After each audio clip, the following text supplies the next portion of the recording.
మేము అడుగుతున్నాం, మా యొక్క నిధుల్ని మళ్లించే నీకు అధికారాలు ఎవరిచ్చారు? అంటే నిన్ను ముఖ్యమంత్రి చేసిన మేమే అధికారాలు ఇచ్చారని అంటావు, అంతే కదా?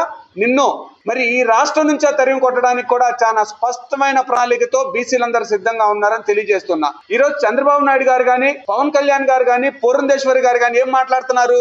రాష్ట్రంలో సంక్షేమం కొనసాగాలి, అదే విధంగా అభివృద్ధి చెందకుండా సంక్షేమం అనేదే కొనసాగాలని అంటే ఎంతవరకు న్యాయం అనే దాని మీద మాట్లాడుతున్నారు. మేము రోడ్లు తెస్తాం, ఇండస్ట్రీస్ తెస్తాం, ఉద్యోగాలు ఇస్తాం, ఇంటర్నేషనల్ కంపెనీస్ తో మాట్లాడి ఇక్కడ ఉత్పత్తి తయారు చేసే విధంగా, రాష్ట్రానికి అభివృద్ధి చేసే విధంగా, మనకి డబ్బు వచ్చే విధంగా మేమేం చేయాలనే దాని మీద చాలా స్పష్టంగా పార్టీలన్నిటికీ మాట్లాడుతుంటే నువ్వు మాట్లాడుతుంది ఏంది జగన్మోహన్ రెడ్డి? మీకందరికి కూడా నేను బిచ్చం వేస్తా, బిచ్చం వేసి మీ దగ్గర ఓట్లు దండుకుంటాననే విధంగా ఎమోషనల్ గా అమ్మా నీ మనిషినమ్మా అని చెబుతున్నావు. దండం పెడతా ఉన్నాం. ఆంధ్రప్రదేశ్ ప్రజలు చాలా ఎమోషనల్ వ్యక్తులు. ఈ ఎమోషన్ తో ఆడుకొని మా జీవితాలని నాశనం చేసింది చాలు.